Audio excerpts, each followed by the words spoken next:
Understanding local maps and street maps. We use maps to help us find our way around when we're planning a trip. Most towns and cities in South Africa have street maps. The street map for a town or city usually comes in the form of a book. Each page shows a different section of the city. A map book like this is much easier to use than a map on one page. Street maps have a key. The key gives the meaning of different symbols on the map. For example, a hospital may be shown by a red cross. A hotel may be shown by an H in a block. And an airport may be shown by a picture of an aeroplane. To help us find exact locations, street maps also have grid lines. These lines divide the map into equal-sized grid squares. There are lines that run from the top to the bottom of the map, north to south.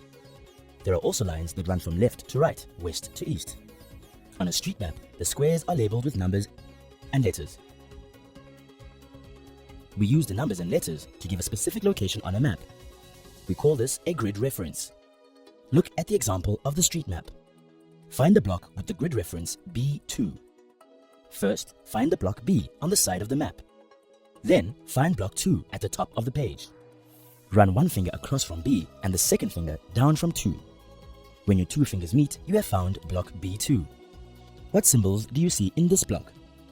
Look at the key to find out what each symbol means.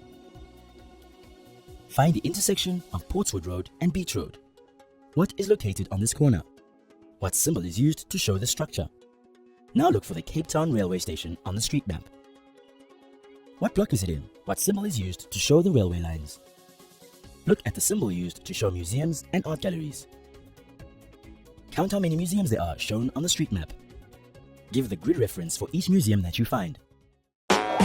Need more help? Subscribe to our channel or dive into our expert textbooks and get that learning edge.